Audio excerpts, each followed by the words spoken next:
All right, today we're going to talk about Chapter 24, Lesson 3, America joining in on World War I, of course, on the side of the Allies. So, when the U.S. joins, and it's now been years of trench warfare, and the Allies are exhausted and they're running low on supplies. So, the U.S. is going to be like new, fresh blood and a lot of help. So, there's two ways that the U.S. could help a lot is through the Navy and the Army. So, the Navy is going to come in handy because the British, one of the reasons they're so low on supplies is because any ships that are going in and out of British ports are targets by the German submarines or U boats. And about one out of every four ships are getting sunk by the Germans. So that is really hurting their war effort. And supplies at home too. So the Navy, the U.S. Navy, is going to be part of this, what they call the convoy system. So naval ships escort the merchant ships and protect them. And if German submarines try to attack, then of course the Navy ships go after them, right? So you can see in the picture, they kind of set up a method for protecting the merchant ships by keeping them, one in the front and one in the back, and some on the sides where they're trying to like protect the ships in the middle. Okay, so that's called the convoy system, and it worked, and their losses go way down after that. Another thing that they can do, of course, is send fresh army troops to help. Okay. And that's going to become very important because it's around this same time that the Russians, who are an ally, right, on the Allies side, they are going to end up quitting the war effort. And this is going to be a really quick, your book glosses over this pretty quickly. So I have an Edpuzzles to help you fill in some of the gaps. But really quickly, there is a revolution going on in Russia. The Tsar Nicholas II is basically forced out. It's the end of the Romanov dynasty, and it's, you know, you'll see in the video that, he is probably not a very effective leader, and the Russians are really struggling.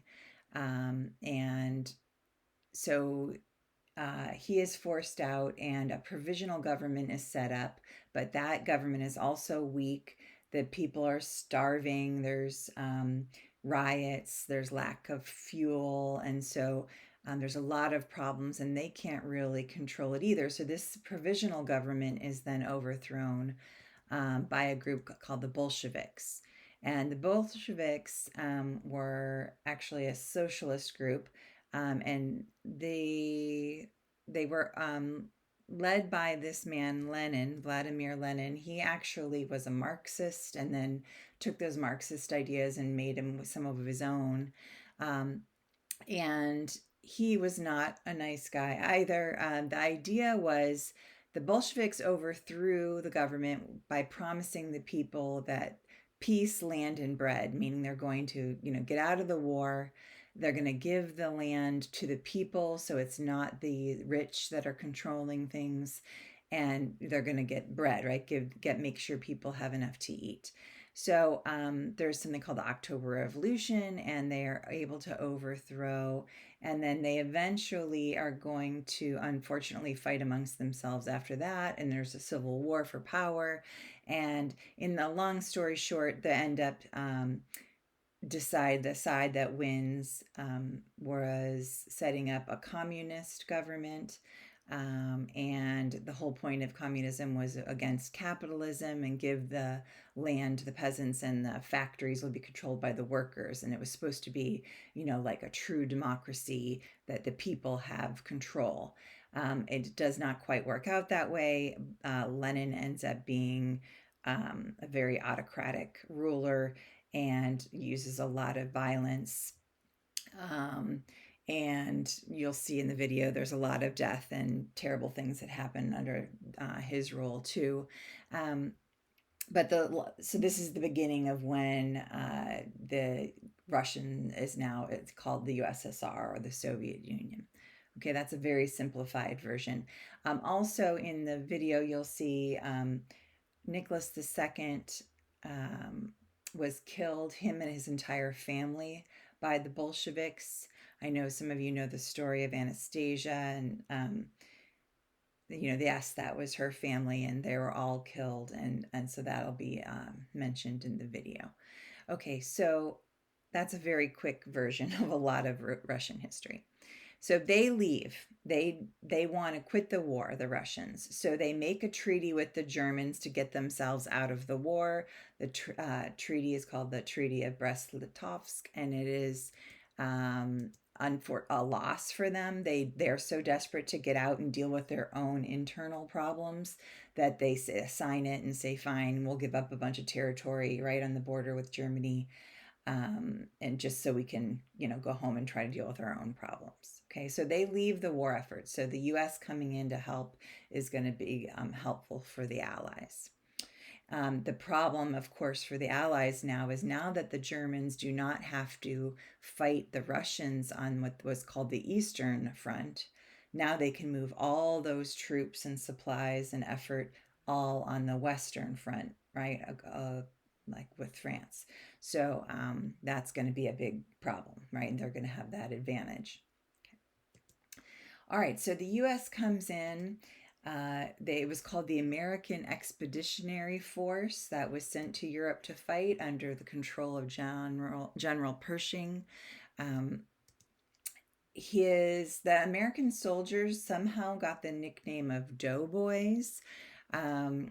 Your book says that they think it's because of the buttons on their uniform supposedly looked like dough, but I honestly have read they said it looked like dumplings, on their buttons.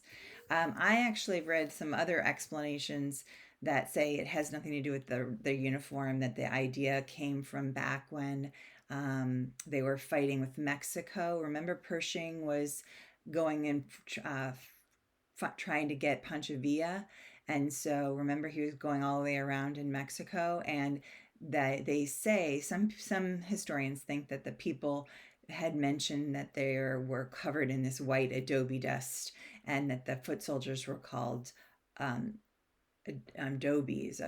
and it came from that, and then that somehow became doughboys. So we don't really know why they were called doughboys, but it's very clear that that was the nickname for American soldiers. Okay, so they come in and they are very helpful. There's a big offensive started by the Germans in the summer, trying to finally end the war. And then the Allies also start their own offensive too, trying to stop the war. I am not going to go through all the battles. There are, of course, quite a few, and I'm not a huge battle person, but I'll just talk about some of the most famous. So one here is the Battle of Argonne Forest. And as you can imagine, fighting in a forest is not going to be great. Of course, it is a very long, drawn out 7-week long battle. It's one of the biggest in US history, which is one of the reasons I'm going to talk about it. You can see where it is on the border here of France and Belgium. And it's a terrible, like, a lot of people are killed. It's, obviously a very big but very terrible battle. To make a long story short, the Allies are able to, I guess you'd call it, win, because they can push the Germans back, and they actually end up breaking through the German lines. So that's considered a win, even though so many people died doing it. Okay. So to make a long story short, finally, after all these offensives and years of fighting, the war is going to end. And there's a few reasons for that. First of all, the Germans are left to fight by themselves. Both Austria-Hungary and the Ottoman Empire surrender. They are having problems in their own countries. They're breaking apart. Austria-Hungary, like Poland and Czechoslovakia, and are declaring independence. So their empires are basically breaking apart, both of them. And so they can't, deal with an external war. They're trying to deal with their own problems. So they both say they're not going to fight anymore. And so Germany's left to themselves. The other thing, of course, the Americans coming in has, given us, the Allies, new supplies and fresh troops. And so that is not going to be boast well for the Germans. So basically, the Germans have been suffering terribly at home because of all um, the British blockade, and the people have been starving and having a lot of shortages. And so basically, they can't do it anymore. So they finally say, okay, President Wilson, talking to the US, can we have an armistice? Remember, we've talked about armistice before as like a stop in the fighting until we can have a formalized treaty. So this is October of 1918.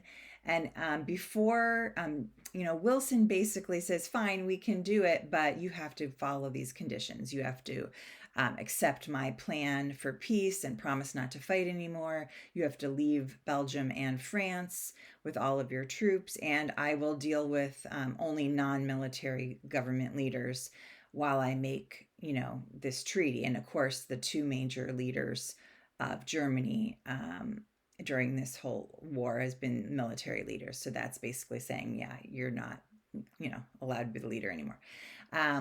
Wilhelm II was the actual leader. He's the Kaiser, they call it, like the emperor. But really, a lot of people think he was controlled by his generals. So this is a picture of him, Wilhelm II. So the people are starving and it's terrible. So at that time, even before they can work out the details, the Kaiser is forced to step down out of power. His people are revolting. He actually leaves and goes and has to live in exile in the Netherlands. And he lives there for the rest of his life until he's in his 80s. To save his life or whatever. So he does that. The people are revolting, and there's a terrible, even the soldiers and the sailors are refusing to fight, and they're revolting.